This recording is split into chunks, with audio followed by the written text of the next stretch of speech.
to be prepared.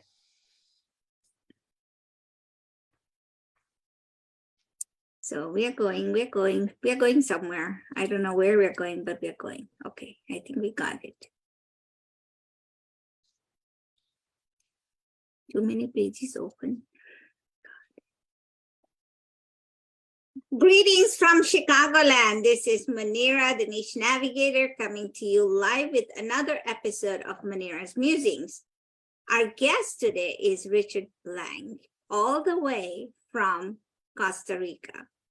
I'm very curious about what he does because he is known as the CEO of Costa Rica's call center. Welcome to our show, Richard. Good morning, Munira. I'm so happy to be here today, and I can't wait to share my niche with you and your amazing audience. Thank you. So you have a very unique niche, but you have to understand that what we do here is we put people like you and showcase them on our show, partly because we want to, one, figure out what made them navigate to their niche, one, and two, there are a lot of people standing on the sidelines trying to figure out if they need to dip their toes in the entrepreneur waters, right? And people are scared because there is no uncertainty in this realm of business. So that's what we do, and we try to make people like you come over here and answer my questions, because then we know there's some secret, if there is a secret sauce that we all need to learn about. So without further ado, tell us a little bit about yourself. Yeah, wonderful. Well, as I mentioned, I'm here in Costa Rica, running a bilingual, nearshore, dedicated, college-educated place, and it's fascinating. It's really the art of speech when people can get on the phone and they can convert calls, they can prolong conversations, give resolutions. It's sometimes, Munira, this industry has a bad rap. You've seen the movies, Wolf of Wall Street, Garry, Glenn Ross, Boiler Room, but a lot of people out there earn a wonderful living with customer support and lead generation. And so to me, I still find it as a means to an end. And today, most people prefer to do chat or non-voice. Well, I still believe the best forms of communication are live interpersonal. But no, I'm originally from Philadelphia. I'm a Philly boy.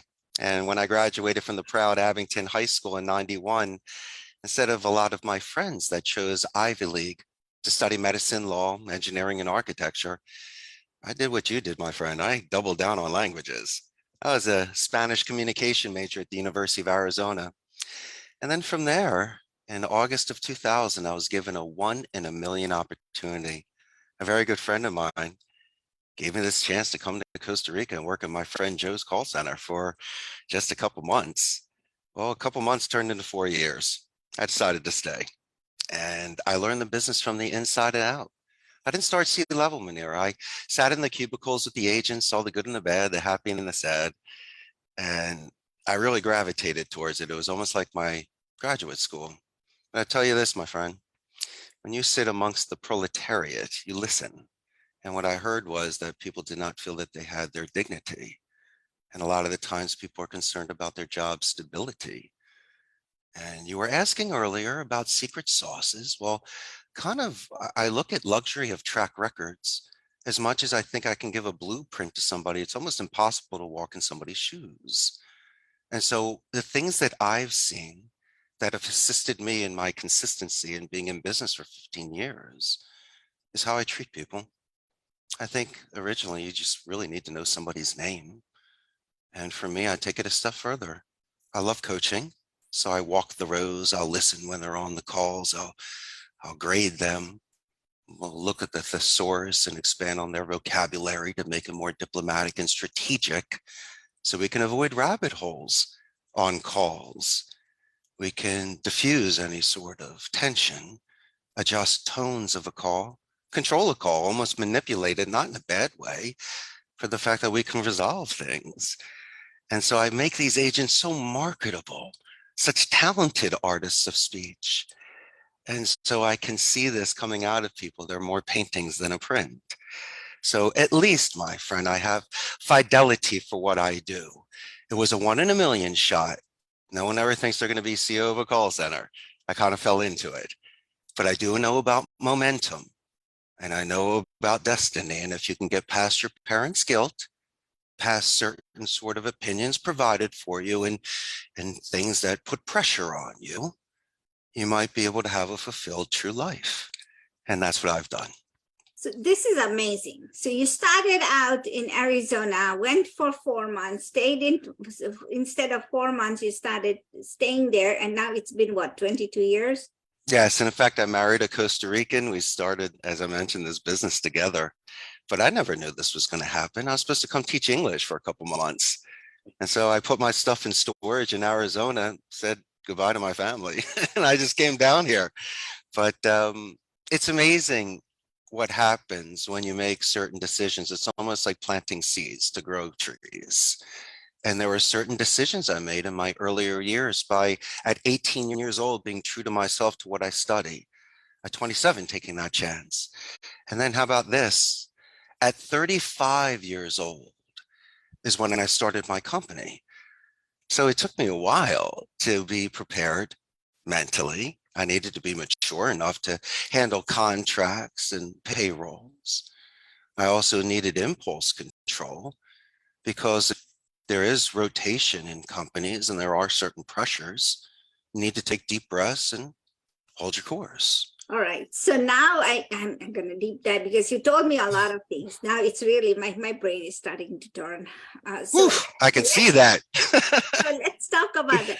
You Yeah, started out working with this friend of yours. And then when you decided, okay, I'm going to now take this leap and become a business owner, did you start a new company or take over the first company? That's a wonderful question. I did not take over my friend's company, but I guess I did learn it from retention, customer support, sales, onboarding, human resources, even accounting, affiliate management, so I could learn search engine optimization. My friend gave me a gift, learn the business. I just didn't learn contracts. But this is what I did know. A lot of entrepreneurs in the beginning are scared, and I don't see why. I think it's very exciting to take chances, but just do it responsibly. I didn't want to overextend myself. So what I did was I was working out of my home, of course. I launched a website in October of 2007, landed the first account February 2008. What do I do? It was one seat, 50 hours, but I did it. Anyway, I was renting a turnkey station at a blended call center. So it really wasn't my own. It's like a glorified internet cafe. The guy provided the computer, the internet, security, and some coffee. And so what I could do was I could pay for the station, I could pay for the agent's salary and benefits, and I make my margin. That's it. That's it, kiddo. So then you hire an accountant, you get an attorney, you get a human resources director, and then you go and you grow one by one. Or as I did in my 4th month, I landed a whale. I went from like 6 seats to 70 seats. So imagine holding on to those reins. Who was your first client? Oh, my first client was out of Florida. This gentleman named Rob. He wanted me to make calls for his real estate company. Okay, real estate. But I had to be forthright. I couldn't say I got thousands of people. My man, I'm working out of my home and I'm renting space. But this individual had faith in me. And the moment that that money hit the account, the deposit to be able to hire the agent, I was elated. It wasn't the size, it was the fact that there was the spark. And I said, if I can do it one time, I could do it 100 times. See, and that's what my mentor says, that if you've done it once, you can replicate it. But what you just said is 2 things. One, you had the spark, and 2, somebody had to have that faith in you. And most people who are on the sidelines don't have that all in one package because they always feel that they're going to be left out. So advice for those people standing on the sidelines who have the spark kind of and not showing it, but are scared to death because they don't have anybody to take that leap of faith with them. Okay. What do you tell those people? First and foremost, take a deep breath and calm down. It's a lot of it is mental. They do talk about, like, if you ever watched the movie The Karate Kid with Mr. Miyagi and Daniel's son, it wasn't about the punching. It wasn't about the kicking. It was about balance. Wax in, wax off. It wasn't even about that, my friend. It was about balance, balance, balance. And then they had to show it in the picture where he's standing there with balance. If you don't have balance physically, someone can push you over. If you don't have balance mentally, you can easily be pushed over as well. So that's their own forced march. Munira, I can't help these individuals if they can't stand 100% strong and behind what they do. But this is the way I saw it in the beginning. I knew enough about the industry to start, but what I had was a lot of thought and little practice. Oh, I got so much practice, and I can throw out the bells and the whistles in the beginning and how much I can do this, almost like wanting to get that first job. I had the experience in the industry. I just didn't have the experience as the owner. And so this guy knew I knew what I was talking about. I didn't have to really go for price initially. I go on merit. And so the way that I close accounts, Munira, is not by forced hands. Really, one of the greatest quotes I ever heard, which relaxed my mind when doing negotiation, was, from an educated point of view, make a decision. Where am I going with this? Well, if somebody calls me up and asks if we can take an account that speaks Chinese, I don't take it because A, I don't speak the language, so I can't oversee the calls, but B, the labor pool is a little bit smaller. It's something by default. From an educated point of view, I can't take it. We're not graveyards. I don't do 24/7. As much as you and I are having a great phone call, we want to work together, that one thing just X's out. And I can't match prices offshore in India and the Philippines. And so as much as we are dancing and as much as the conversation is flowing and we really want to work together, sometimes it just is one thing, that one spark plug that won't make the car go. And so I can't help it. I know that we're a perfect fit minus one thing. And so for me, if I can go 15 rounds, if I can literally explain everything I need to do, A to Z, 1 to 3, with my charm, they let me do my whole show.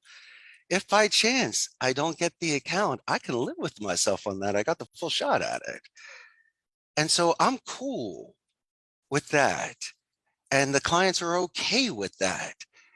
And I believe that when I start, they ask me the first 10 questions, the contracts, how do you load up, this and that, and fine, I answer your questions so you can compare and contrast myself to other call centers. But you and I spoke earlier about character during chaos.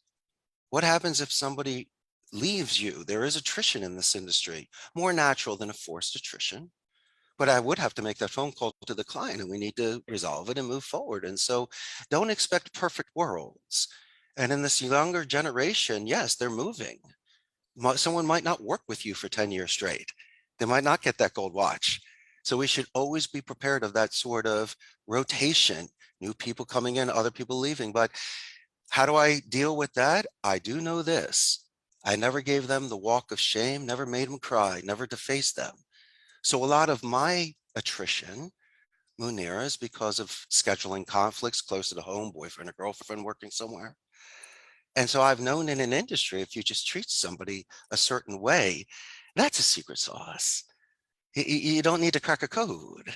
A lot of it is just how we were raised by our parents and grandparents. And so I'll get those sort of people. I'll get that sort of foundation of people that have been with me over a decade. And I ask why. And it's just very simple. It's just, as they always say, the relationship that we have with them. And I think that's a beautiful thing. They found their home. I hear so many different things, but one thing that speaks loud and volumes is that respect, right? You treat others with respect. Partly, it's your upbringing that you've learned from your peers, your parents, and what that has been ingrained in you. So you started this industry. Let me ask you a question. How big was one of your accounts and how small was one of your accounts? Largest account I ever had grew to 89 seats, which was great. It was a transportation company. And so we just had so many departments because we proved our worth. The smallest account, 1 seat. I'll take a 1-seater. I have to let them know that when you have 1 seat, if something happens that day and Billy gets hit by a bus, you don't have an agent there. I don't have a blended center. We just don't have agents at the ready. I'd have to hire somebody, and hopefully Billy's okay. But it's the kind of thing where I almost get more excited for the one-seater, because you're talking about the entrepreneur dipping their toe in the water and taking the chance. They have So limited budgets. it shows that you're excited about that. So have you done various industries or just picked one industry and stuck with it? You've talked real estate, you talked transport industry. Fantastic question. Let me shed some light on one thing. There are 5 campaigns I will never do. We never do sports books, casinos, stocks, pharmacies, or sweepstakes. Nothing against it, just don't want to do it. And also, we're in a very strict Catholic country, so I just want to make sure that I can fulfill the need of the agent. And so the campaigns that I choose are usually with companies in North America, and, United States, Canada, some in Central America, and a little bit of Europe. But it's really more of a seller's market. The agents have leverage. Amazon is here, HP, Intel, Oracle, and all the large centers. So they can pick and choose. It's not that I can't fulfill the need of the client. I got to make sure I get the agents in there and we're competitive. But I'm in all different industries. In fact, I reject more than I accept. I'm very selective of the campaigns that come in. I mean, I'm only 150 seats. But then again, I also have a reputation. And I don't want anything gray area. I don't want to be the fall guy. I don't want to work with an account where you have an overzealous supervisor in the United States that prefers profanity or writes in red, or their culture might not be in sync with the culture in Costa Rica. And so the accounts that I choose could be in many different types of verticals. It involves appointment setting, lead generation, could be back office support, customer support. But it's really more about giving us the resources that I need. I need a script, I need rebuttals, I need a list. How do you want the reporting? Can we leave voicemails? Can we do email templates? Are you allowing us to do positive escalations with the gatekeeper so we can build this sort of rapport so when you call back, they're going to know who you are? There's certain sort of things that when someone gives me a script, I'll read it, I'll make certain suggestions to adjust the tone strategically and diplomatically. But then in my experience, I'll make certain suggestions in regards to a rebuttal or how to extract certain information to move things forward. And really what it's about is active listening, really being engaged in a conversation. It's almost like kids today that are looking down compared to looking up during dinner. And so maybe on a phone call, you'll hear a dog in the background. You can let them know how much you love doggies and ask their name. And then you're asking about selling earlier. I don't sell. I just have conversations with the people. And if we talk about Chicago and animals and your kids and the weather, and that's what brings us closer to a close, because you're comfortable with me and you can see that I can zig and zag off my script. I'm a real person. I know how to laugh and cry. And so people are willing to move forward with someone that they know is real. Real. It's called building rapport, right? But sincerity, you got to be authentic, because if you're making it up, you're going to get caught.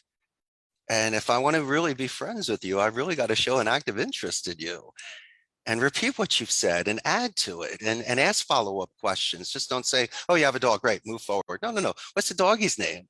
What breed is it? That's cool. I can hear it barking in the background. Munira, you mind putting it outside for a minute?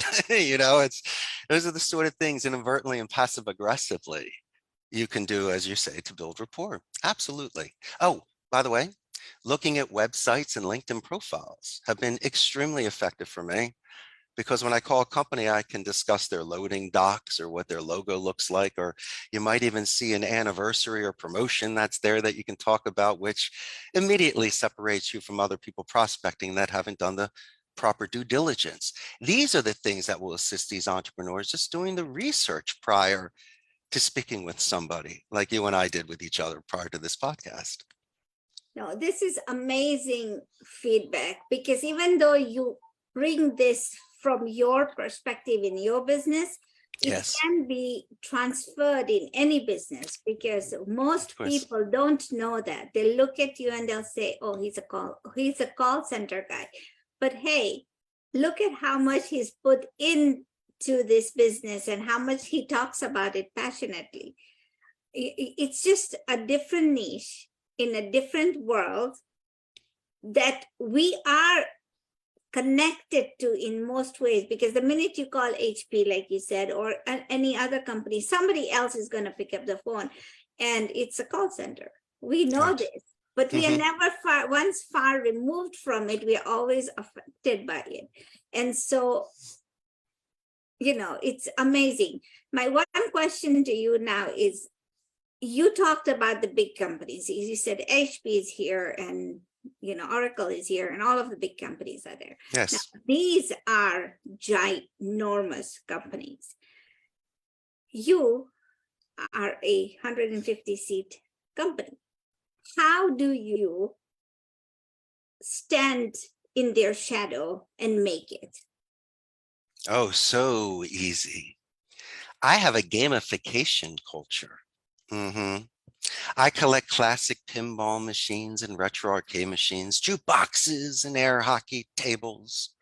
So unlike your Amazons, HPs, and Oracles that have all the bells and whistles, and I'm so happy they're in Costa Rica, Jeff Bezos does not play pinball with his agents.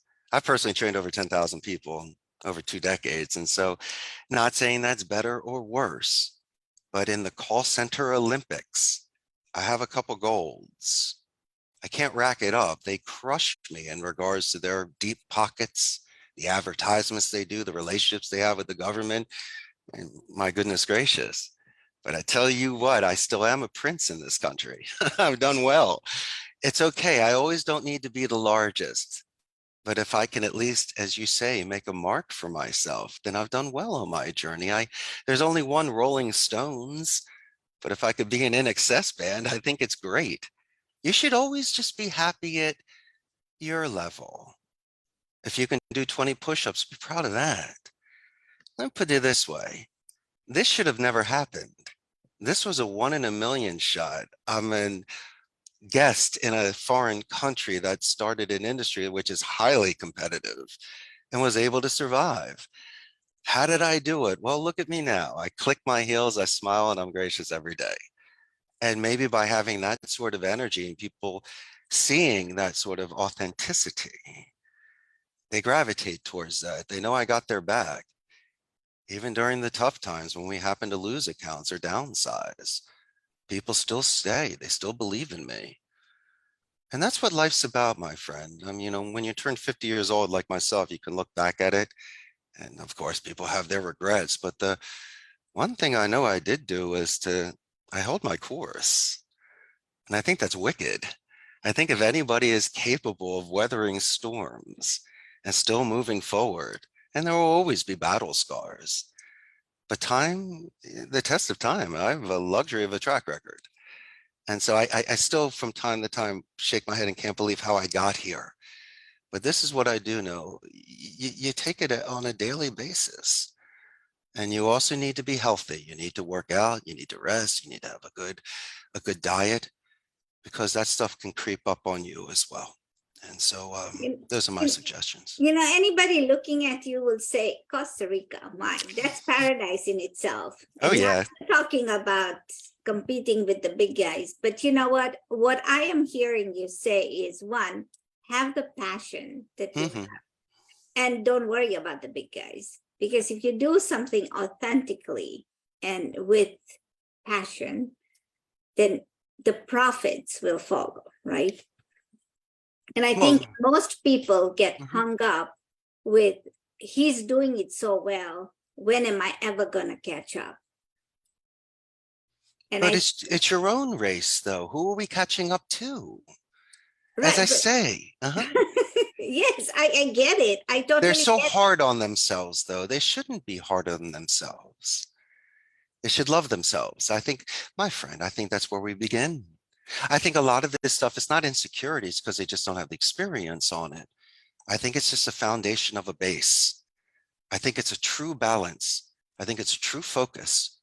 Maybe some of these people need to take a time out and take a walk or a way to decompress, put the phone away. Because you know this, taking long trips, and you're sitting in a car or a plane or a long shower or something where you don't have your phone, when your mind decompresses after 20 minutes, you can have these wonderful thoughts. It's image streaming. You can almost put things into perspective. So maybe little by little, these individuals can chip away on the weight that they're carrying and replace it with momentum. It's that easy. And when are they going to begin? I mean, this is the kind of thing you can wait a month, wait a year. Listen, if you never leave your castle, you'll never slay a dragon. You don't do that. You don't save a princess, never become a prince. So they need to have that sort of vigor and grit to leave that castle. Munira, look what you've done with your 288 episodes on your podcast and your amazing life. And so we spoke earlier about dedicated practice and what you do off camera, on how difficult it is to get there. How many examples can I show people, from big muscles to playing the violin to 6 languages to 288 episodes? My friends, it takes time, but it takes one at a time. That's how that 288 grew. And so please, the best examples we can share with your entrepreneurs is, a little time equals a lot in the end. And you might not see it at the moment, but when you look around after a couple of months or a couple of years, look what you've done. So I think that's an excellent way to change that head and to take off that weight and replace it with a Munira positive. Okay, wonderful. How do people find you, Richard? Yes, ma'am. Well, they can always buy a ticket and fly to Costa Rica and come visit me. We are north of Panama, south of Nicaragua. We're the only democratic society in Central America, and there's no standing army. 95% literacy rate because they put all their money back into education. We mentioned earlier the big boys, which HP, Intel, Oracle, and Amazon, but Sykes and Teleperformance, Concentrix, Convergys. Ooh, we all share the same labor pool. What's the difference? Once again, it's the rotation. It just, if you can give somebody a happy home, they'll stay. And Costa Rica is known for their ecotourism and medical tourism. It's just a beautiful place. But I have a very large Facebook fan page, Munira, with 107,000 people. And when this goes live, you're going to have a ton of new fans. And I'm really excited to do my part to introduce you to my audience and my downline. Wonderful. So this is amazing because you opened my eyes to a lot of different things. Nothing that hasn't been said before, but it's a different way of flavoring the meat, I guess. The message has been flavored. Yes, ma'am, of course. So, this is wonderful, and I hate to cut it short, but we are at that time where we have to cut it short. But I know. One day we will meet in person in Costa Rica. You wait, it's going to happen. Oh, I can't wait. Munira, thank you so much for your time today. You are welcome. So, folks, this has been a flavor that was just different. One thing I'm going to tell everybody who's listening is to start. Wherever you are, just start. You are, like my mentor says, you are fully resourced. You've come with everything you need. Just have to figure out what you love to do and start it. And sometimes it's an opportunity given to us by a friend or a colleague or a parent. You never know what opportunity is staring straight at you. But what I want you to do is think about it, like Richard said, decompress and take it to the next level, because standing on the sidelines is not helping you. Until we meet again next week with another guest, I wish you the best, and I'll ask you to like, share, and subscribe to our channel, and get your friends on here because they need to hear this message. Have a good week. Bye. Thanks, Richard. Bye-bye now.